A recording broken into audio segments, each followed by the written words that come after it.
और इसके बाद आइए आपको सीधे लिए चलते हैं राजधानी दिल्ली, जहां पर प्रधानमंत्री नरेंद्र मोदी जनता को संबोधित कर रहे हैं। क्या कुछ कह रहे हैं आप भी सुनिए। बड़ी मुश्किल से आधा सभागृह भरा था, पीछे भी जैसे सरकार करती है जगह हमने भर दी थी। ये अंदर की बात है, बाहर मत बताना।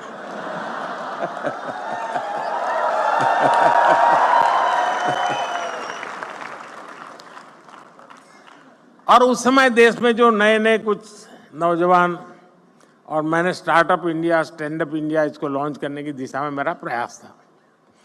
और मैं चाहता था कि उसको मैं एक आकर्षण पैदा करूं, यूथ में एक मैसेजिंग करूं।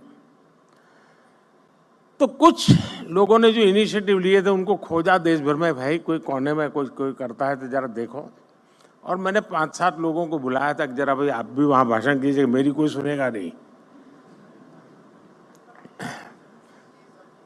अब सुनते हैं।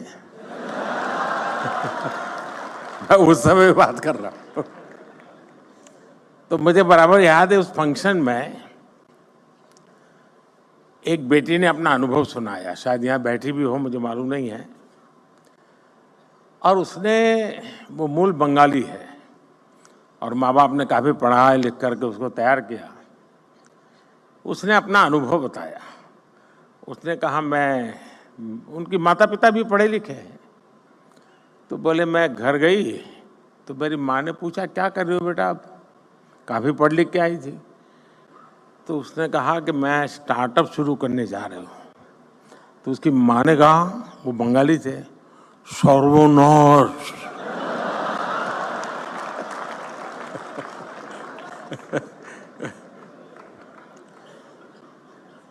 बोले सर्वनाश यानी स्टार्टअप यानी सर्वनाश।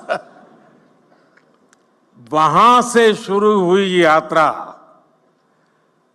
इसका एक सैंपल यहां नजर आ रहा है।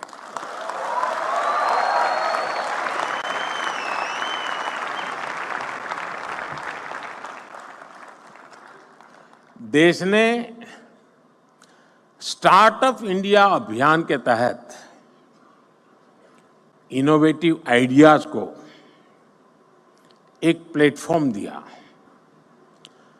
उनको फंडिंग के सोर्स से कनेक्ट किया। एजुकेशनल इंस्टीट्यूशंस में इंक्यूबेटर स्थापित करने का अभियान भी चलाया। हमने बिल्कुल उसका बाल वाटिका शुरू की, अटल टिंकरिंग लैब, जैसे एजुकेशन में सबसे शुरू होता है ना केजी का, वैसा ही हमने शुरू किया। और इससे फिर एक स्टेज आकर गया, इंक्यूबेशन सेंटर बनते गए। टियर 2, टियर 3 शहरों के नौजवानों के लिए भी अपने आइडियाज को इंक्यूबेट करने की सुविधा मिलने लगी। आज पूरा देश गर्व से कह सकता है कि हमारा स्टार्टअप इकोसिस्टम सिर्फ बड़े मेट्रो शहर तक सीमित नहीं है। और अभी छोटी सी फिल्म में भी दिखाया गया, ये देश के 600 से अधिक जिलों तक पहुंच चुका है। इसका मतलब है ये एक सामाजिक कल्चर बन गया है। और जब कोई सामाजिक कल्चर बन जाए तो फिर उसको रुकने का कोई कारण ही नहीं होता है, वो नई नई ऊंचाइयों को प्राप्त करता ही करता जाता है। भारत की स्टार्टअप क्रांति का नेतृत्व आज देश के छोटे शहरों के युवा कर रहे हैं। कुछ लोग सोचते हैं कि हमारे स्टार्टअप सिर्फ टैक्स स्पेस तक ही सीमित है, लेकिन मुझे खुशी है कि आज agriculture, textile, medicine, transport, space, even मैंने देखा योगा में स्टार्टअप शुरू हुए हैं। आयुर्वेद में स्टार्टअप शुरू हुआ है। और एक दो नहीं, मैं थोड़ा मैं रुचि लेता हूं तो देखता रहता हूं। 300, 300, 400, 400 की संख्या में है। और हर एक में एक से बढ़कर एक न कुछ नया है जी।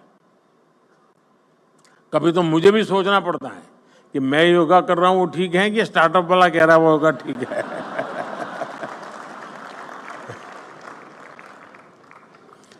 साथियों, स्पेस जैसे सेक्टर में जो कि हमने अभी कुछ ही समय पहले ओपन अप किया।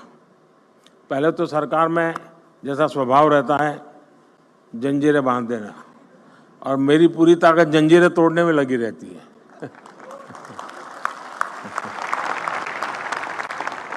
स्पेस में 50 से अधिक सेक्टर्स में भारत के स्टार्टअप बहुत अच्छा काम कर रहे हैं, और ऑलरेडी हमारे स्टार्टअप स्पेस शटल लॉन्च करने लगे हैं जी, इतने कम समय में।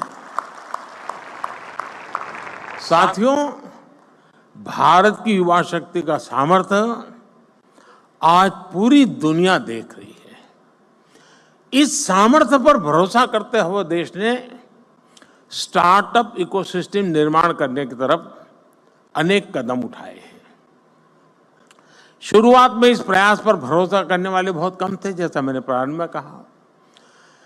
हमारे यहाँ पढ़ाई का मतलब नौकरी और नौकरी का मतलब सिर्फ सरकारी नौकरी, यही सब था। मैं बड़ौदा में रहता था पहले, और वहाँ महाराष्ट्रियन परिवारों से हमारा नाता जरा ज़्यादा था, तो गायकवाड़ी स्टेट है। तो हमारे कुछ साथी बड़े मजाकिया स्वभाव से कहते थे, अगर बेटी बड़ी हुई, शादी तय करनी है, तो घर में चर्चा क्या होती है? बोले मुला फाल छाना है, अरे बेटा बहुत अच्छा है, फिर क्या सरकारी नौकरी है बस, तो अब बेटी शादी होने के लिए योग्य हो गया। आज पूरी सोच बदल गई है। कोई बिजनेस की बात करना था तो पहले आइडिया की नहीं, दिमाग यही है यार, करना तो है लेकिन पैसे कहां से लाऊं। शुरुआत की चिंता उसकी पैसों से रहती थी। जिसके पास पैसा है वही बिजनेस कर सकता है, ये हमारे यहां धारणा बन चुकी थी। ये स्टार्टअप इकोसिस्टम ने उस साइकिल को तोड़ दिया है जी। और देश में जो रिवॉल्यूशन आता है ना, ऐसी चीजों से आता है। देश के नौजवानों ने जॉब सीकर से ज्यादा जॉब क्रिएटर बनने का रास्ता चुना है।